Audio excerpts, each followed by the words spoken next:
सखियां ने मैनू मैंने मार दिया, बुढ़िया ने चन्ना गल्लां प्यार दिया। सखियां ने मैनू मेरे मार दिया, बुढ़िया ने गला चन्ना प्यार दिया।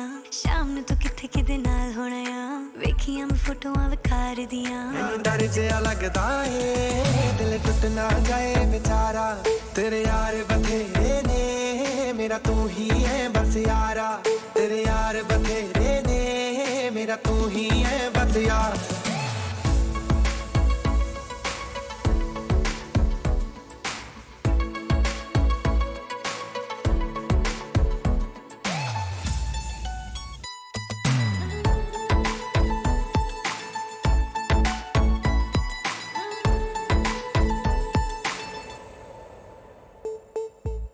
चुप के तेरी खबर मैं रखता, एक तेरे नाल ही तो प्यार मैं करता, प्यार मैं करता, प्यार मैं करता। जब मैं अकेले मुझे याद तेरी आती है, झूठी झूठी बातें तेरी मुझको सताती है। कभी कभी फिल्म दिखा दिया कर, हो कभी कभी मैनू भी घुमा लिया कर। कभी कभी फिल्म दिखा दिया कर, कभी कभी मैनू भी घुमा लिया कर। तुझसे कभी जरूर उठ जाऊं एक बार, आके मुझे तू मना लिया कर। तू जिस गल तो रोके मैं गल ना करा दोबारा, तेरे यार बथेरे ने मेरा तू ही है बस यारा, तेरे यार बथेरे ने मेरा तू ही है बस यारा।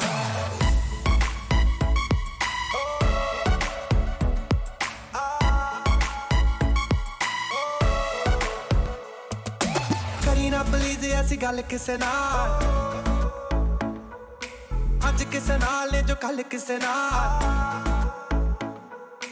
तेरे नाल होना है गुजारा जट्टी दा, मेरा नहीं है होर कोई हल किसे नाल। एक पासे तू बब्बू एक पासे है जग सारा, तेरे यार बथेरे ने मेरा तू ही है बस यारा, तेरे यार बथेरे ने मेरा तू ही है बस यारा। एक तू ही है, एक तू ही है बस यारा, तू ही है, एक तू ही है बस यारा। ना ना ना ना ना ना ना ना ना ना ना ना ना ना ना ना।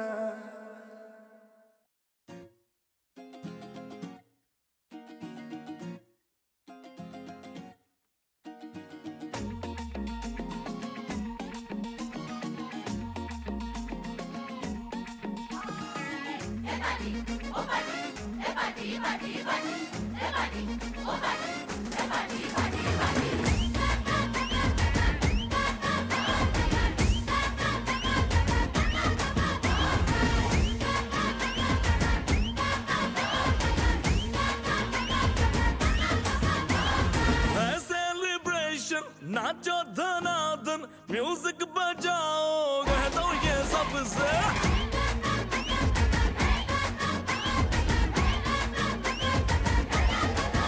हाँ है सेलिब्रेशन, नाचो धनाधन म्यूजिक बजाओ, कह दो ये सबसे। आज की पार्टी मेरी तरफ से, आज की पार्टी मेरी तरफ से। चंद को बोलो तेरे पलक से, आज की पार्टी मेरी तरफ से। चंद को बोलो तेरे पलक से, आज की पार्टी मेरी तरफ से। ओहो डिंग भगा भट डिंगी बाबा, डम डम डुकुर डुकुर, डम डम डुकुर डुकुर, डम डम डुकुर डुकुर, डिंग भगा भट डिंगी बाबा।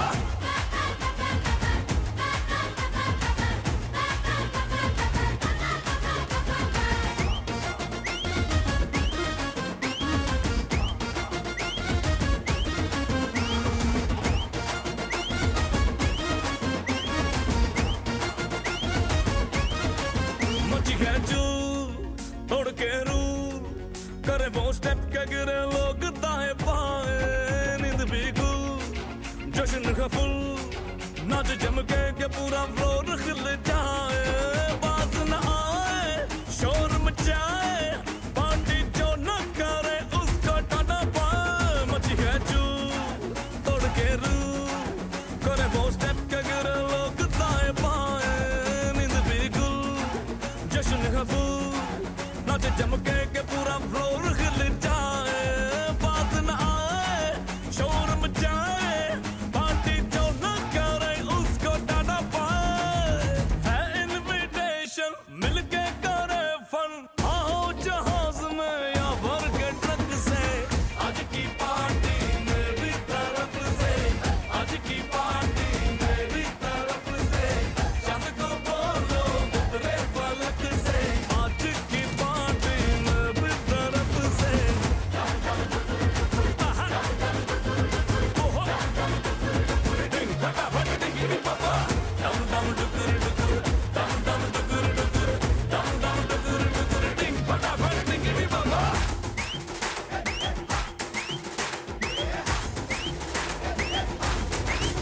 इश्क दिल में भर गया, आंखों में वो लाखों गल्ला कर गया ओए।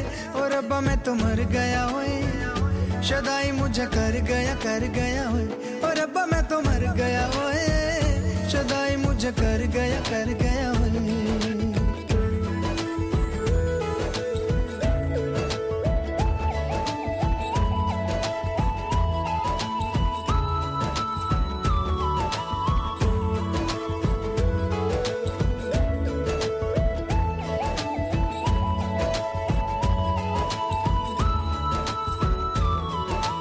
अब दिल चाहे खामोशी के होठों पे मैं लिख दूं प्यारी सी बातें कई।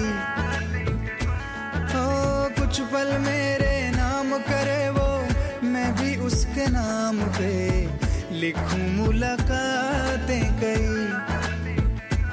ओ पहली ही तकनी में बन गई जान पे, नैना मैना उसके मेरे छपे। अब जाऊं कहाँ पे, दिल रुका है वहाँ पे, जहाँ देख के मुझे वो आगे बढ़ गया ओए। और रब्बा मैं तो मर गया ओए, शदाई मुझे कर गया। और रब्बा मैं तो मर गया ओए, शदाई मुझे कर गया ओए।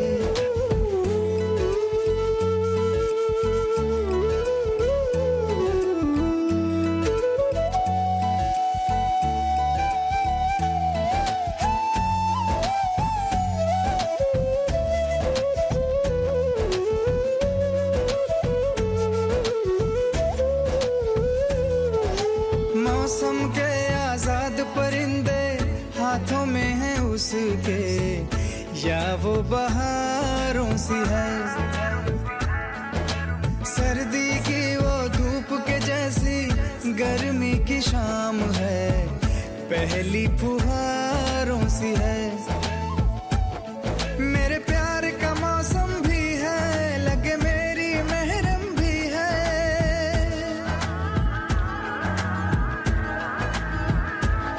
मेरे प्यार का मौसम भी है, लगे मेरी महरम भी है। जाने क्या क्या तो आंखों में मैं पढ़ गया ओए। और रब्बा मैं तो मर गया ओए, शदाई मुझे कर गया ओए। और रब्बा मैं तो मर गया ओए, शदाई मुझे कर गया ओए। कोई दिल बेकाबू कर गया और इश्क दिल में भर गया, आंखों में वो लाखों गल्ला कर गया ओए। और रब्बा मैं तो मर गया ओए, शदाई मुझे कर गया ओए। और रब्बा मैं तो मर गया ओए, शदाई मुझे कर गया ओए।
मुझको उस पल सजाएं मांगी, पाया है मैंने फिर तुझे।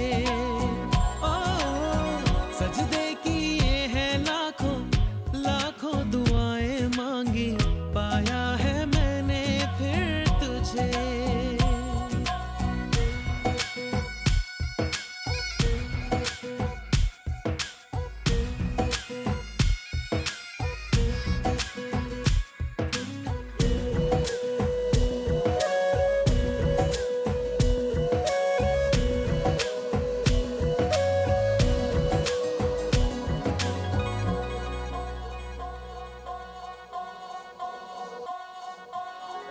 जाने तो सारा वो दिल में जो मेरे हो, पढ़ ले तो आंखें हर दफा।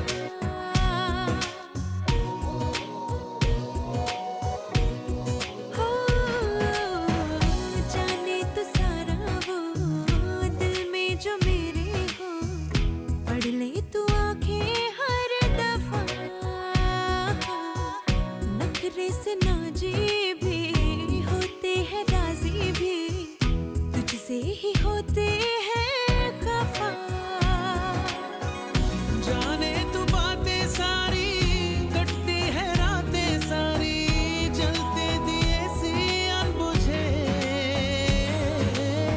उठ उठ के रातों को भी तेरी वफाएं मांगी, पाया है मैंने फिर तुझे। ओ सजदे किए हैं लाखों लाखों दुआएं मांगी, पाया है मैंने फिर तुझे।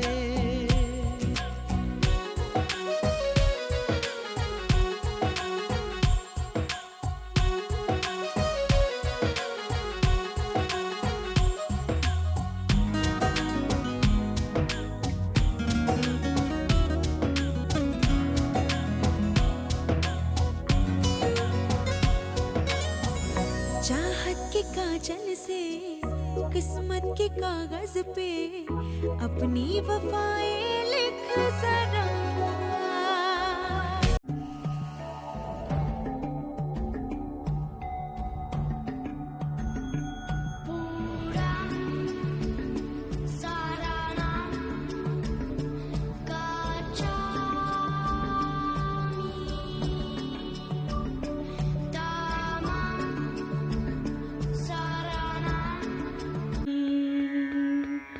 तत्यंपि संघं शरणं गच्छामि। पाणातिपाता वीरमणि सिक्खापदं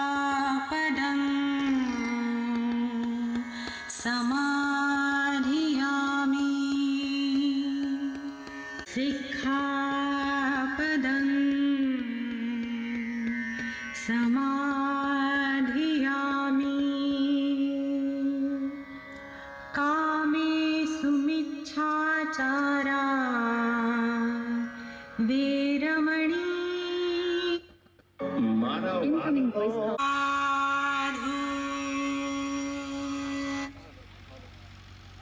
ગુજરાતીમાં સમજ કેળવીએ એ પાલી ભાષામાં છે। બુદ્ધની બ્રાહ્મી લિપિ દ્વારા જે વિચારધારા આપણી સમાજમાં, આખા ભારતમાં, આખા એશિયામાં, તમામ દેશોમાં જે ફેલાયેલી હતી એ ભારતમાંથી લુપ્ત થઈ અને દ્વિતીય બુદ્ધ શાસનમ બાબા સાહેબ દ્વારા ભારતમાં ફરીથી શરૂ થયું અને આખું વિશ્વ ફરીથી બુદ્ધને એ જ સ્થિતિમાં જાણતું, સમજતું અને ઓળખતું થયું। તો બોધિસત્વ બાબા સાહેબ અને તથાગત બુદ્ધ આપણા સૌથી મહત્વના માર્ગદર્શક છે અને એમના માર્ગદર્શનમાં આપણું પોતાનું, આપણા પરિવારનું અને આપણા સમગ્ર સમાજ અને સમગ્ર દેશનું, સમગ્ર જીવ સૃષ્ટિનું કલ્યાણ બુદ્ધ એના સંદેશમાં રહેલો છે। બુદ્ધના સૌપ્રથમ ત્રણ શરણ છે। પહેલું શરણ છે બુદ્ધમ શરણમ ગચ્છામિ। બુદ્ધ, બુદ્ધિના શરણે જવાની વાત છે, કોઈ વ્યક્તિના કે કોઈ માણસના શરણે જવાની વાત નથી. તમારી જે સમજ છે, તમારી જે આવડત છે, એને તમારા અનુભવના એરણ ઉપર તમે કેળવો અને એની શરણ લો. કારણ કે તમે ગમે એવા અંધારામાં હશો, તમે ગમે એવી મુસીબતમાં હશો, તમને બુદ્ધિ જ મદદ કરવાની છે. એટલે પોતાની બુદ્ધિની શરણે જાઓ. એના પછી બીજી વાત કરી બુદ્ધે, ધમ્મમ શરણમ ગચ્છામિ. ધમ એટલે પ્રકૃતિનો સિદ્ધાંત, કુદરતનો કાનૂન. પ્રકૃતિ સૂર્ય ઉગે, હાથમે શિયાળો, ઉનાળો, ચોમાસું, એ એના સિદ્ધાંતમાં કોઈ પરિવર્તન નથી કરતા. આપણે સંજયભાઈના આજે મેરેજ છે, તમારું જમણવાર 7 વાગે તમે નક્કી કર્યું હોય, એ 7 એના ટાઈમે વાગી જ જાય. તમે તૈયારી ના કરી હોય તમારા 8 વાગે, તમારો સમય મોડો થાય. એ પ્રકૃતિના સિદ્ધાંતમાં કોઈ ફરક પડે નહીં. એક વખત આપણા શરીરમાંથી પ્રાણ નીકળી જાય પછી સિદ્ધાંત છે અને એને આપણે એકબીજાના સાથે સહચર્યમાં રહીએ તો એની સાથે આપણે આગળ વધી શકીએ. એટલે પ્રકૃતિના સિદ્ધાંતની વિરુદ્ધમાં જઈને આપણે ક્યારેય સુખી થઈ શકીએ નહીં. એટલે ધમ્મમ શરણમ ગચ્છામિ એ બુદ્ધ આપણને બીજો સંદેશ આપે છે. અને ત્રીજો શબ્દ છે સંઘમ શરણમ ગચ્છામિ. એટલે આપ બધા બેઠા છો, આપ બધા એકબીજાના કલ્યાણનું કરીશું અને એવો કલ્યાણકારી સંઘ બનાવીશું તો મારાથી તમારું અને તમારાથી મારું સુંદર રીતે જીવન નિર્વાહ થશે. એટલે બુદ્ધે પહેલા પોતાની બુદ્ધિની શરણ લેવાનું કીધું, પછી પ્રકૃતિના સિદ્ધાંતને જાણીને ઓળખીને એને અનુકૂળ જીવવાની વાત કરી, અને ત્રીજું, આપણે સામાજિક પ્રાણી છીએ. કોઈ પણ માણસ પોતાના પરિવાર અને સમાજથી વિખોટો પડી શકે નહીં, જીવી શકે નહીં. એટલે આપણે સમાજની અંદર રહેતા હોઈએ તો સંઘમ શરણમ ગચ્છામિ. તો આ 3 શરણ પછી બુદ્ધે પંચશીલ આપી. અહીંયા જેટલા પણ યુવાનો બેઠા છે, તમામ યુવાનો આ પંચશીલમાંથી કોઈ એક શીલનું પણ પાલન કરશે તો એની માં રાજી થશે, એની દીકરી રાજી થશે, એનો ભાઈ રાજી થશે, એનો પરિવાર રાજી થશે, એના આસપાસના પરિસરના લોકોમાં એની એક સારી આભા પેદા થશે. આ પંચશીલમાં પહેલું છે, હું હિંસાનું આચરણ નહીં કરું. હું કોઈ પણ પ્રાણી માત્રની હિંસા થાય, માણસની હિંસા વાત કરવાની તો બહુ દૂર રહી, પણ નાનામાં નાના જીવજંતુ પ્રાણી એને પણ અનાયાસે આપણે હિંસા કરવી જોઈએ નહીં. આવો પહેલો સિદ્ધાંત બુદ્ધે આપ્યો પંચશીલમાં. બીજો સિદ્ધાંત બુદ્ધે આપ્યો કે હું જૂઠું નહીં બોલું, અસત્યનું આચરણ નહીં કરું. ગમે એવી પરિસ્થિતિ હશે હું સત્યનું આચરણ કરીશ, જૂઠું બોલીશ નહીં. ત્રીજી બુદ્ધે વાત કરી કે હું વ્યભિચાર નહીં કરું. વ્યભિચાર એટલે પુરુષ અને સ્ત્રી વચ્ચેના જે શારીરિક સંબંધો છે એટલું જ નહીં, માનસિક રીતે પણ હું કોઈના વિશે કામ વાસના રાખીશ નહીં. આ ત્રીજી વાત કરી. બુદ્ધે ચોથી વાત કરી કે હું કોઈ પણ સંજોગોમાં વ્યસન નહીં કરું. વ્યસન કરવાની બુદ્ધે બિલકુલ ના પાડી. હવે વ્યસન એટલે કયા વ્યસનો? જેનાથી નશો થાય, જેનાથી આપણું જીવન બરબાદ થાય, આપણી ધન દોલત પૈસા ઇજ્જત બધું જ વ્યસનની પાછળ ખર્ચાઈ જતું હોય છે.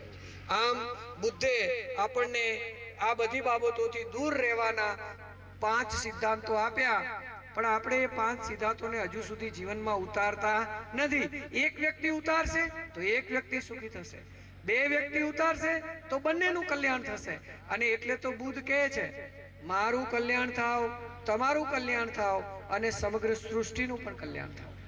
તો બુદ્ધના પંચશીલના આ સિદ્ધાંતોમાંથી એક સિદ્ધાંતને પણ જો આપણે જીવનમાં ઉતાર્યો તો ત્યાંથી આપણું જીવન બદલાવાનું શરૂ થઈ જશે, ત્યાંથી આપણું કલ્યાણ. બીજાનું કલ્યાણની વાત પછી આવશે.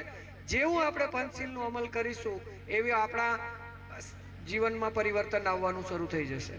અહીંયા આપણે બધા આટલા બધા મિત્રો બેઠા છીએ ત્યારે કોશિશ કરો કે જાહેરમાં કોઈ પણ વ્યસન કરવાનું થાય, નાના બાળ બચ્ચાની હાજરીમાં કરવાનું વ્યસન તમે કરવાનું બંધ કરી દેશો.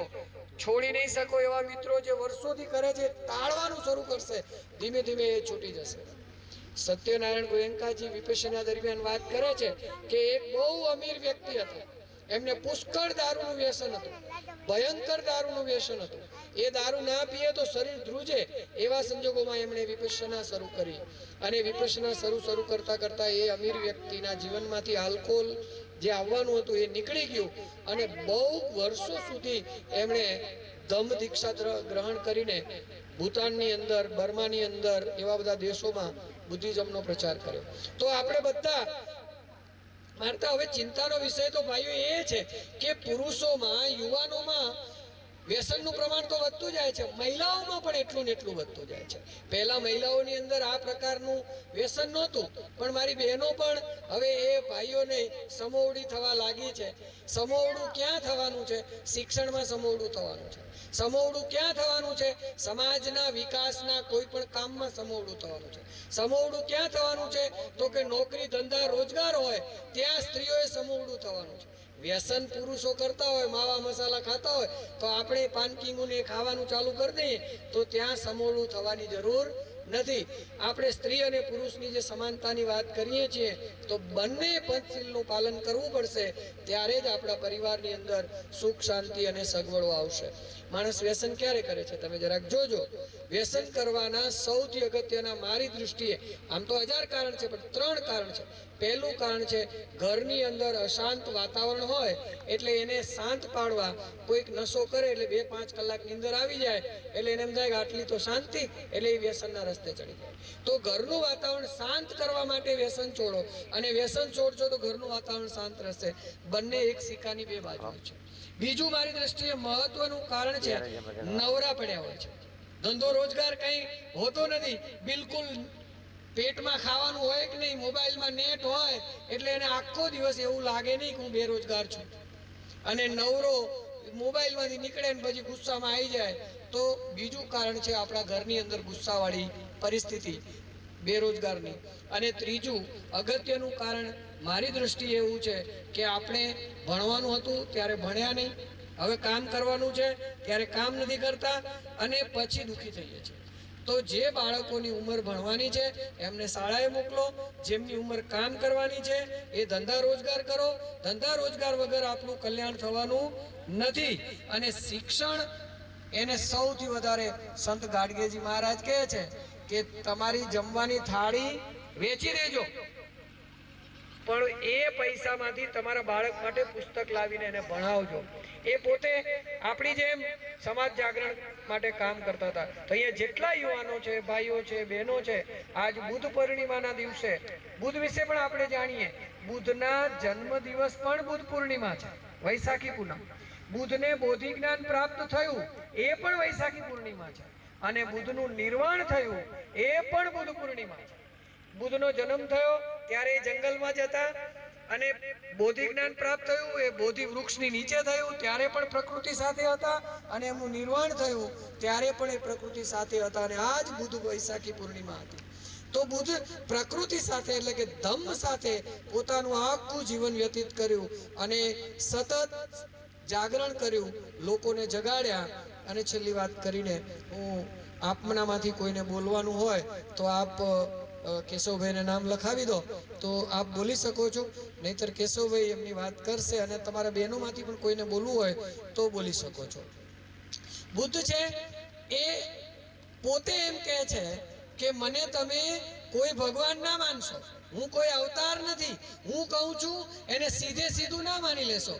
તમારી બુદ્ધિની એરણ ઉપર તમે એને ચકાસજો અને તમને એમ લાગે કે આ કરવાથી મારું અને બધાનું કલ્યાણ થાય એમ છે તો જ એ કરજો.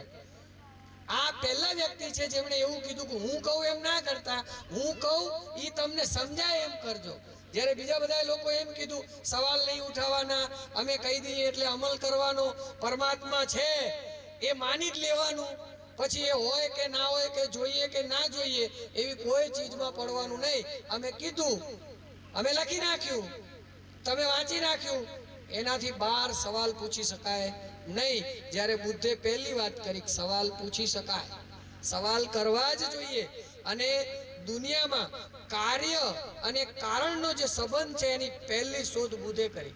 કાર્ય એટલે આ દેખાય છે ને આપણને જે કંઈ પરિણામ, એ કાર્ય છે, અને એનું કારણ વગર કોઈ પણ પરિણામ મળતું નથી. આપણે અહીંયા હું આવ્યો છું તો ઈ તમને દેખાય છે કે હું બોલું છું, હું તમારી સાથે વાત કરું છું, આ કાર્ય થઈ રહ્યું છે, પણ એ કાર્ય પણ કારણના કારણે થઈ રહ્યું છે. એટલે બુદ્ધે કીધું કોઈ પણ કાર્ય છે એ કારણ વગર સંભવી શકે નહીં. અને તમે કારણનું મારણ કરો તો સમસ્યાનું મારણ ઓટોમેટિક થઈ જાય. આપણે સમસ્યાને મારીએ છીએ. પાણીની લાઈન હોય એ ક્યાંકથી તૂટી ગઈ હોય તો એ લાઈન બંધ કરવાની કોશિશ કરીએ, પણ મેન વાલ બંધ કરવાની કોશિશ કરતા નથી જ્યાંથી પાણી આવે છે. મેન વાલ બંધ કરી દો તમે અને પછી તમે એને હાંધવાની કોશિશ કરો તો સરળતાથી હંધાઈ જાય. કારણનું મારણ કરો તો તમે સુખ, સમૃદ્ધિ, આનંદ અને જીવનની અંદર હંમેશા સ્થિત પ્રજ્ઞ રહી શકો. હું આશા કરું કે આજે સંજયભાઈના લગ્ન પ્રસંગે એમના દાદા પેથાભાઈ અહીંયા ઉપસ્થિત છે અને આટલા સુંદર લગ્ન જીવન વચ્ચે બુદ્ધને જોડીને, ઇતિહાસને જોડીને, કહેવાય છે ને કે મહાપુરુષો કોઈ પણ કાર્ય કરે ને તો એમને એમ ના કરે, એની સાથે ઇતિહાસ જોડે. અશોકા વિજયાદશમીના દિવસે બાબા સાહેબે દ્વિતીય બુદ્ધ શાસન ભારતમાં શરૂ કર્યું. એ અશોકા વિજયાદશમીના દિવસે શરૂ કર્યું. એ પોતે દીક્ષા લીધી અને લાખો લોકોને બુદ્ધ ધર્મ અંગીકાર કરાવડાયો. એ તારીખ બાબા સાહેબે ડિસાઈડ કરી. એવી જ તારીખ પેથાભાઈ પોતાના દીકરાના દીકરા સંજય માટે બુદ્ધ પૂર્ણિમાનો દિવસ નિર્ધારિત કરી દીધો. એટલે લગ્ન ઐતિહાસિક ઘટનાઓ સાથે થવા માંડ્યા છે. મને એવું લાગે છે કે આપણે બાબા સાહેબનું સપનું પ્રબુદ્ધ ભારત સફળ કરી શકીશું. મને અહીંયા તક આપી એટલા માટે હું આનંદ વ્યક્ત કરું છું. ધન્યવાદ. જય ભીમ. નમો બુદ્ધાય. આ લગ્ન પ્રસંગ નિમિત્તે પધારેલા આસપાસના તેમજ જે પણ સગા વહાલાઓ કે કાર્યકર્તાઓ છે તે સૌને મારા નમો બુદ્ધાય. જય ભીમ. બુદ્ધ અને બાબા સાહેબ એ આ વિશ્વની એવી હસ્તી છે કે જેને કોઈ એક સમાજ, એક ગામ, એક તાલુકો, એક જિલ્લો કે એક દેશ નહીં પણ સમગ્ર વિશ્વે એને સ્વીકાર્યા છે. સમગ્ર વિશ્વે સ્વીકાર્યા હોય એવા બહુ જ ઓછા માણસો છે. કેમ કે એમની વાતનો જાહેરમાં વિરોધ કરવાની તાકાત ન હોય ને એને વિશ્વે સ્વીકાર્યા કહેવાય. ખૂણે ખાસકે અને ક્યાંક કુંડાળું કરીને આપણે કોઈનો વિરોધ કરતા હોઈએ તો એ વિરોધ નથી. સાચો વિરોધ એને કહેવાય કે તમે જાહેરમાં કોઈ પણ મંચ ઉપર જઈને વિરોધ કરી શકો અને એની સામે કોઈ જવાબ ના આપી શકે તો એ વિરોધ કહેવાય. અને સમર્થન પણ એવી ચીજ છે કે તમે જાહેરમાં સમર્થન કરો અને એનું જાહેરમાં કોઈ વિરોધ કરનારો પુરાવા સાથે કે આધાર સાથે ન કહે તો એનું આપણે સમર્થન કર્યું ગણાય. પરંતુ આપણે આપણા જે મહાપુરુષો છે એમનું જે આપણે જાહેર સમર્થન કરવું જોઈએ અથવા તો એમણે કહેલી વાતનું આપણે આપણા જીવન કે સમાજની અંદર જે અમલીકરણ કરવું જોઈએ એમાં ક્યાંક ને ક્યાંક આપણે ઓછા ઉતરીએ છીએ. એના કારણે જે ગતિથી, જે વેગથી જે વિચારધારા વહેવી જોઈએ એ નથી વહેતી. આપણે સુધારો ઘણો બધો કર્યો પોતાનામાં, સમાજમાં અને આપણા લાગુ પડતા આસપાસના પરિવારોમાં, પરંતુ આપણે હજુ સુધી જેટલું કહીએ છીએ મહાપુરુષ કહી કે એટલું તો આપણાથી નથી જ થવાનું, પણ આપણે પોતે જેટલું કહીએ છીએ ને બહાર એટલું આપણે નથી કરતા. એના કારણે આપણી સાચી જે અસર સમાજ ઉપર પડવી જોઈએ એ નથી પડતી. હું અહીંયાથી વાત કરું કે વ્યસન ન કરો, દારૂ ન પીઓ, જુગાર ન રમો, બીડી ન ખાઓ કે ન પીઓ માવા મસાલા, બધી ચીજનો હું દૂર કરવાની વાત કરું અને માઇક મૂકીને હું જ ખૂણામાં જઈને ચાલુ કરું તો એની અસર સમાજમાં નહીં પડે. અત્યારે આપણે કાલ્પનિક ઘણી બધી જે કથાઓમાં જે ચિત્ર પેદા થયા હતા એ મોટા ભાગના ચિત્રને આપણે આપણી લગ્નની કંકોત્રીમાંથી દૂર કર્યા છે અને એની જગ્યાએ આપણે બુદ્ધ અને બાબા સાહેબ અને આપણા મહાપુરુષોને સ્થાન આપ્યું છે. આ એક વૈચારિક ક્રાંતિનો ભાગ છે, એક શરૂઆત છે. પરંતુ એ જે મહાપુરુષોને આપણે વૈચારિક રીતે સામેલ કર્યા પણ એમણે જે વિચાર આપ્યો એ વિચારને આપણે જ્યાં સુધી સામેલ નથી કરતા ત્યાં સુધી કંકોત્રીમાં રહેલી એ ચિત્રની જે ચરિત્ર કહેવાય એ અધૂરું માનવું જોઈએ. ઉદાહરણ તરીકે બુદ્ધે જે પંચશીલ આપ્યા, જે ત્રણ વાત કરી, ધમ્મમ શરણમ, બુદ્ધમ શરણમ, સંગમ શરણમ. બાબા સાહેબ પણ તે જ વાત કરી, શિક્ષિત બનો, સંગઠિત બનો અને સંઘર્ષ કરો. બેની ત્રણ વસ્તુ એટલી કિંમતી છે કે આપણે આ જગતના બીજા કોઈ પુરુષને પકડીએ નહીં, આ માત્ર 2 પુરુષને પકડી લઈએ તો પણ આપણે આપણા સમાજને ધારી દિશામાં લઈ જઈ શકીએ છીએ. તો લગ્ન પ્રસંગ હોય, સગાઈ હોય કે કોઈ પણ પ્રસંગ હોય, જ્યાં બુદ્ધ અને બાબા સાહેબનું વૈચારિક પ્રતિક રૂપે પણ સ્થાન હોય, ત્યાં કમસે કમ આપણે બીડી, સિગરેટ, તમાકુ, દારૂ, જુગાર, માવા, મસાલા, આ જેટલા પણ સમાજ અને શરીરને અનુકૂળ નથી, એ તમામનો આપણે દૂર કરવાનો પૂરેપૂરો પ્રયાસ કરવો જોઈએ. આપણે સ્થાપના બુદ્ધની કરીએ કે બાબા સાહેબની કરીએ, અને જો બીડીની થારી રાખીને ખીચામાં માવો બહાર ન નીકળે, મોઢામાંથી આપણે તમાકુ ન કાઢી શકતા હોઈએ અને બારે કહીએ કે અમે બાબા સાહેબને માનીએ છીએ, તો માન્યાવાળા તો અસંખ્ય છે, માન્યાવાળા અસંખ્ય છે, પણ જાણ્યાવાળા કે બાબા સાહેબ કે બુદ્ધની વાતને અમલ કર્યાવાળા કેટલા? તો આપણે જાણ્યાવાળા બનવાનું છે, અમલ કર્યાવાળા બનવાનું છે. જ્યાં સુધી આપણે અમલ નથી કરતા ત્યાં સુધી મહાપુરુષોની જે વાત કે જે વિચાર છે એને આપણે પરિપૂર્ણ રીતે માન્યો, સમજ્યા નથી. આ આપણે સમજવું પડશે. કમસે કમ જેના પેટમાંથી આપણે એવું કહીએ કે ધરતીની અંદર જે આપણે જે ખેતર છે, ખેતરમાં સારું બીજ વાવીએ પણ ધરતી સારી ન હોય તો બીજની કોઈ તાકાત નથી કે બીજ બરાબર ઉગશે અને આપણને અનાજ આપશે. એમ સ્ત્રી, એક મહિલા, એક માતા આ સમાજની એવી એક વ્યક્તિ છે કે જેના પેટમાંથી આ સમાજનું, આ રાષ્ટ્રનું નવું બીજ પેદા થાય છે, અને એ જ માવા, મસાલા, તમાકુ ખાશે તો એ બીજને બગાડો થશે ને થશે. એ જ રીતે આપણે સ્ત્રી બરાબર છે, કોઈ વ્યસન નથી કરતી, અને એની સાથેનો જે લગ્ન સંબંધ ધરાવતો જે પુરુષ છે, એ પુરુષ જો આવા માદક દ્રવ્યોનું વ્યસન કરતા હશે તો એનું જે બીજ એ સ્ત્રીમાં જશે તો પણ એ બીજને નુકસાન થશે જ. તો કોઈ એકથી શક્ય નહીં બને. બંને સ્ત્રી અને પુરુષે નક્કી કરવું પડશે કે હું મારી જે પેઢીને જે સંતાન આપીશ એ હું એવું આપીશ કે એની અંદર મારા દ્વારા કોઈ ખરાબી ના આવે. બસ આટલું કરશું તો પણ આપણું જે આગળનું ભવિષ્ય જે આપણે પેદા કરી રહ્યા છીએ અને વર્તમાનમાં મજબૂત કરવાની આપણી તાકાત હશે. પણ આપણે જેને ઉગતા પહેલાં જ આપણે કહીએ કે લીમડાના કે નાના કોઈ પણ પ્રકારના છોડને પાણીની જગ્યાએ ખોટી ચીજ આપણે આપીએ તો એ ઉગતું નથી, બળી જાય છે. આ પણ આપણે આપણા સંતાનને બાળી રાખવાનું કામ કરી રહ્યા છીએ. આ ધીમું ઝેર છે, થોડી મોડી ખબર પડશે પણ પતિ તો જશું ત્યાં પાકું છે. તો આપણે જે બુદ્ધની, બાબા સાહેબની કે મહાપુરુષોની વાત કરીએ તો આટલું નક્કી રાખીએ કે બીડી, સિગરેટ, તમાકુ, દારૂ, જુગાર, લગ્ન, સગાઈ, મરણ કોઈ પણ પ્રસંગે અમે એને સામેલ નહીં કરીએ. કદાચ હવે એક બીજી શરૂઆત પણ કરવા જેવી છે.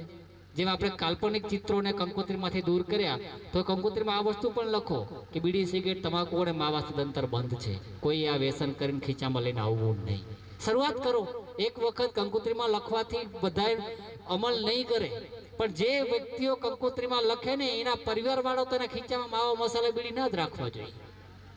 આટલું થશે તો આવનારા લોકોમાં ફરક પડશે. આજે કંકોત્રીમાં શરૂઆત થઈ છે, કાલ સમાજમાં થશે. વ્યસન અને વ્યભિચાર આ બે સમાજને બરબાદ કરતા મુખ્ય પરિબળો છે. આ બંને પરિબળોમાંથી પહેલા પોતે બહાર નીકળવું પડે, પછી વ્યક્તિએ એના પરિવાર સાથે જોડાયેલા તમામ સમાજના સંબંધોને આ દિશા તરફ વાળવાની કોશિશ કરવી પડશે. એટલે ટૂંકી અને નાની વાત છે કે બુદ્ધ અને બાબા સાહેબે કીધેલા સિદ્ધાંતો જો આપણે આપણા સમાજમાં અમલીકરણ માટે મૂકીએ છીએ તો આપણે બીજા કોઈ પણ પુરુષની પાછળ જવાની જરૂર નથી. તમે મને ધ્યાનથી સાંભળ્યો એ બદલ ધન્યવાદ. નમો બુદ્ધાય. જય ભીમ.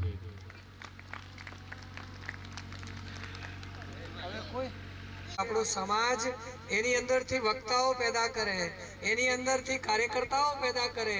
આ મહિલાઓ, બહેનો, દીકરીઓ, તમે એવા સંતાનો પેદા કરો જે આપણા સમાજનું નેતૃત્વ કરે.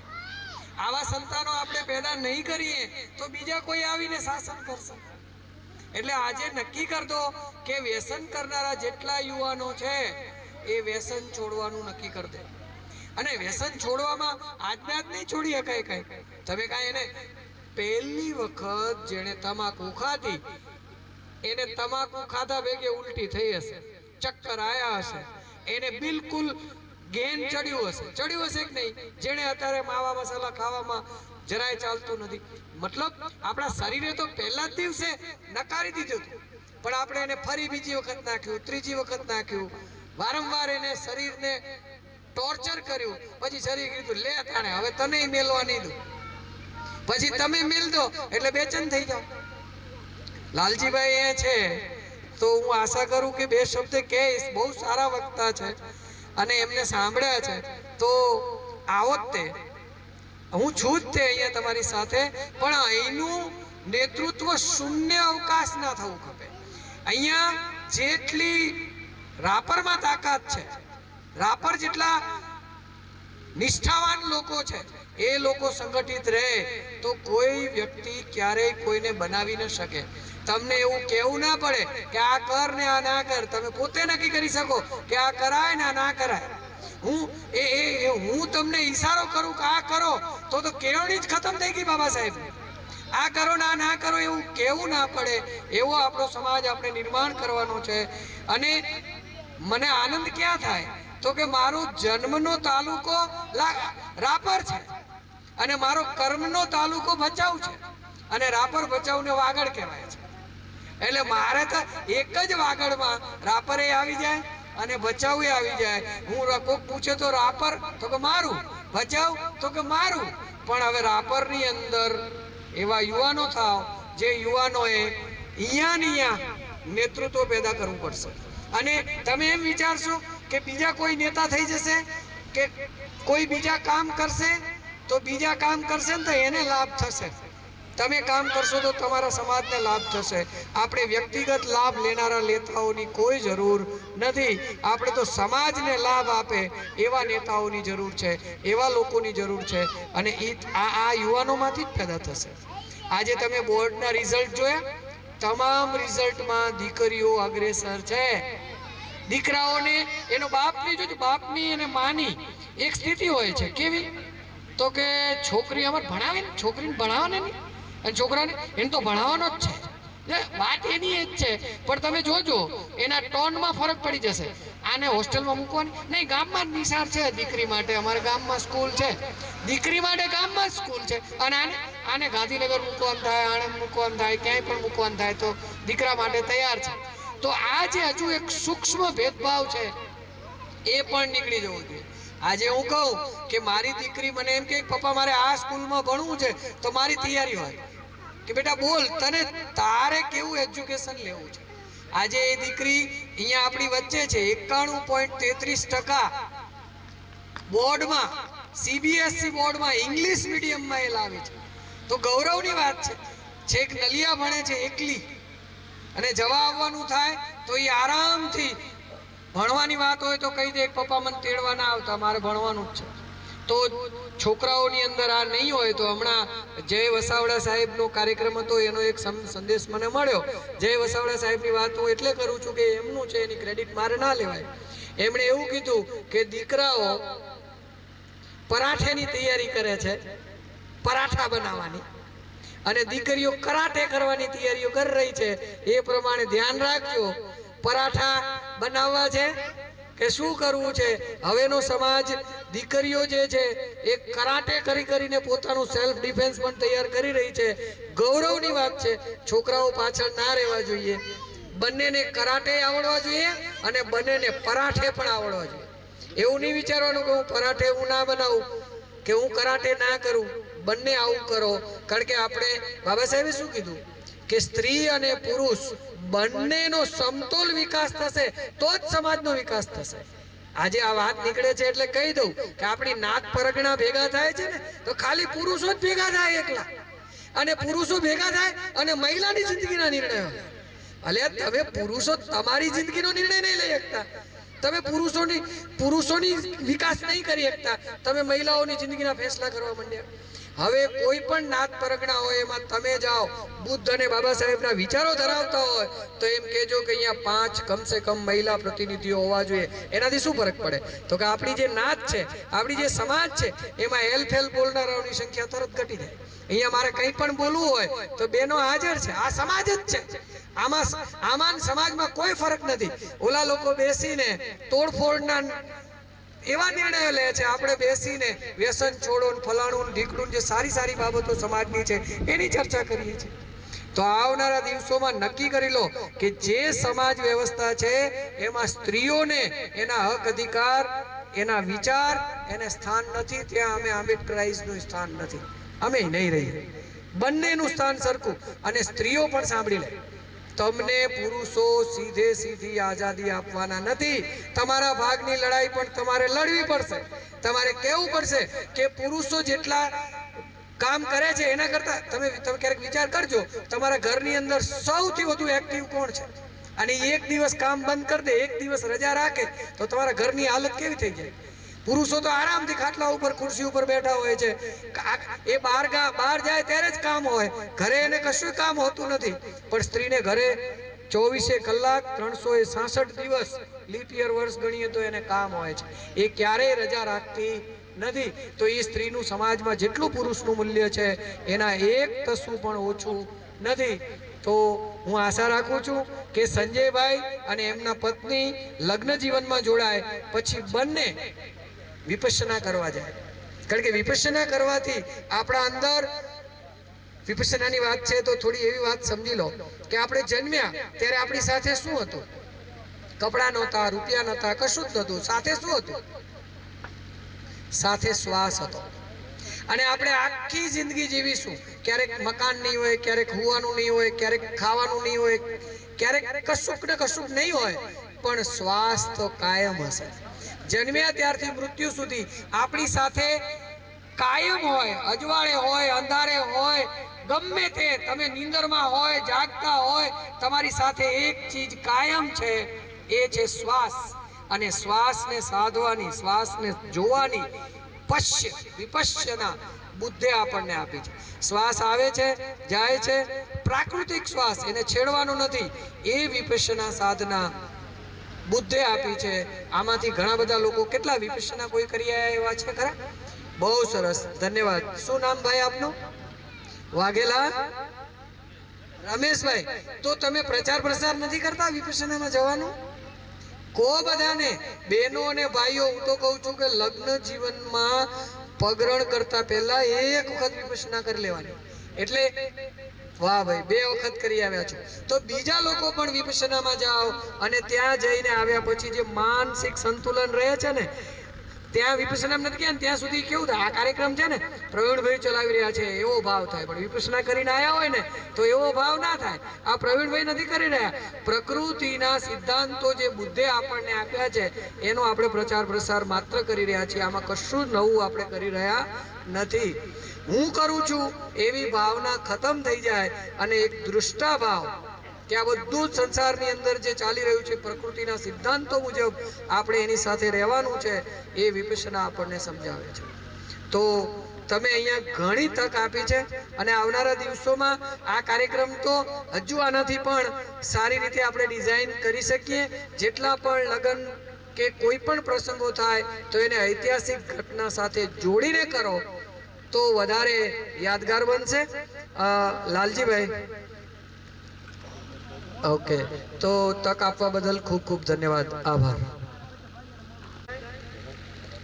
સંજયભાઈને એમના લગ્ન નિમિત્તે એમને ખૂબ ખૂબ અભિનંદન. જે ઘણું બધું કહેવાનું હતું કેશવ સાહેબ અને પ્રવીણ સાહેબે કહી દીધું. ને ભાઈઓને એમ થતું હશે કે હવે થોડુંક ઓછું બોલે તો સારું, તો અમને રમવાનો મોકો મળે. પણ એવું છે કે આ જે સાહેબે કીધું કેશવભાઈએ અને પ્રવીણ સાહેબે, એ પણ એક ખોરાક છે જેમાં આપણે રમવાને જેમ રમીએ છીએ ને શરીર આપણે પરસેવો નીકળે, એવી જ રીતે જે કેશવ સાહેબે અને જે આપણને બુદ્ધ વિશે સમજાયું એ આપણે મગજનો ખોરાક આપે છે. જે આજે બુદ્ધ પૂર્ણિમા નિમિત્તે બુદ્ધને આપણે અહીંયા નથી કોઈ ઓળખતું. આપણે કોઈક કહી તો કે ના બુદ્ધ એટલે આપણે પહેલી વાર સાંભળ્યું, એમ ઘણા બધા એમ કે, પણ બુદ્ધને 56 દેશો ઓળખે છે. બુદ્ધને 56 દેશો માને છે. એમના કાયદા કાનૂને ગૌતમ બુદ્ધના નામેથી લખવામાં આવ્યા. જેમ બાબા સાહેબે સંવિધાન લખ્યું, પહેલી જ લીટીમાં લખ્યું ઇન્ડિયા ધેટ ઇઝ ભારત, એવી જ રીતે જાપાનમાં બાબા સાહેબના નામથી આપણે ગૌતમ બુદ્ધના નામથી જે સ્ટાર્ટિંગ કરી સંવિધાન લખવાની. આપણે જે વિશ્વ જેને માને છે, આપણે જે બાબા બુદ્ધને માને છે, બાબા સાહેબને માને છે, એ જે વિશ્વ જ્યારે હાલે કે ગૌતમ બુદ્ધને વિશ્વ માને છે, તો અમે એટલી અમારામાં થોડીક શક્તિ, મગજ શક્તિ વધારે છે કે અમે ગૌતમ બુદ્ધને માનીએ છીએ. કેમ કે વિશ્વ માને છે એને અમે માનીએ છીએ. ગૌતમ બુદ્ધે કીધું જે પંચશીલ કીધા સાહેબે 5, એના ઉપર ઘણામાં અમલ ન કરી શકીએ તો કારણ એક વ્યસનમાંથી આપણે અમલ કરીએ કે વ્યસન મૂકી હતી તો પણ આપણે સુખી અને સારું જીવન જીવી શકીએ. બાબા સાહેબ આંબેડકરે 2 મહિના અને 17 દિવસ 2 મહિના જે બુદ્ધ ધર્મ અંગીકાર કર્યો બાબા સાહેબે કીધું હતું કે હું હિન્દુ ધર્મમાં જન્મ્યો એ મારા હાથમાં નહોતું. હું જે હિન્દુ ધર્મમાં જન્મ્યો એ મારા હાથમાં નહોતું, પણ હું હિન્દુ થઈને મરીશ નહીં. હું હિન્દુ થઈને નહીં મરું. બાબા સાહેબે કેમ આવું કીધું? કે હું હિન્દુ ધર્મમાં નહીં મરું. કેમ કે જે હિન્દુ ધર્મમાં જે આપણને અધિકાર નથી આપ્યા, જે આપણને જનાવરથી બદતર જિંદગી આપી, એ ધર્મમાં હું નહીં, હું મરીશ નહીં. જીવ્યો ભલે હું આટલા વર્ષો નીકળી ગયા, તો બાબા સાહેબે જે એમને ખ્યાલ આવી ગયો હતો કે હવે મારું લાંબુ જીવન નથી રહ્યું. 2500 વર્ષ પછી બાબા સાહેબે ક્રાંતિ કરી. બાબા સાહેબે એ જમાનામાં પોતાની સાથે 5.5 લાખ લોકો સાથે બુદ્ધ ધર્મ અંગીકાર કર્યો. એ સમયમાં તો શિક્ષણ નહોતું એટલું. અત્યારે તો ઘરે ઘર 2 છોકરા પ્રાઇવેટમાં ભણતા હોય, બધા શિક્ષણ ફ્રી છે. તો એ લોકો કેટલા મહાન હશે સમજ શક્તિથી કે બાબા સાહેબ 5.5 લાખ લોકો ધર્મ પરિવર્તન કરી નાખ્યું. કેમ કે જે હિન્દુ ધર્મમાં જે આપણને હક અને અધિકાર મળવા જોઈએ એ નહોતા મળ્યા. જે બુદ્ધ ધર્મમાં આપણને શું કહે છે? તમે એક મનુષ્ય છો, તમે મનુષ્ય છો, બીજી કોઈ જાતિ જ નથી. એક માનવતા જાતિ છે જે તમારામાં માનવતા હોવી. આપણે તો કહીએ છીએ કે ઘણી વખત આનામાં તો માનવતા એ નથી, કાંઈક ખોટું કાંઈ કરી જાય કે આનામાં તો કોઈ માનવતા જ નથી. એટલે સાચો ધર્મ માનવતા છે. જે બૌદ્ધ ધર્મ રહ્યો એ ધર્મ નથી અને ધમ છે. જે ધમ છે, જે જીવે, જેમ અત્યારે પણ ઘણા સંગઠનના નેતાઓ એમ કહે છે કે હિન્દુ ધર્મ નથી, એક જીવન જીવવાની શૈલી છે કે જીવન કેવી રીતે જીવવું. જે મોહન ભાગવતે કીધું કે હવે આ હિન્દુ ધર્મ નથી કે શાસ્ત્રોમાં રામાયણ મહાભારતમાં કોઈ જગ્યાએ લખેલ નથી હિન્દુ શબ્દ નથી લખેલ. તો હવે એને કોઈ બીજો રસ્તો ન રહ્યો કે હવે ધર્મમાં એને કેવી રીતે કે હવે તો સનાતન ઉપર આવી ગયા. સનાતન એટલે સત્ય. ગૌતમ બુદ્ધે હું કીધું? તમે સત્ય ઉપર ચાલો. સત્ય, પ્રેમ અને કરુણા, આ 3 વસ્તુ આપણે શીખી જઈશું તો આપણે કોઈની કાંઈ જરૂર નહીં પડે. ઘણો સમય ના લેતા મારી વાતને અહીંયા જ વિરામ આપું છું. મને 2 મિનિટ શાંતિ સાંભળ્યો એના બદલ ધન્યવાદ. જય ભીમ, નમો બુદ્ધાય.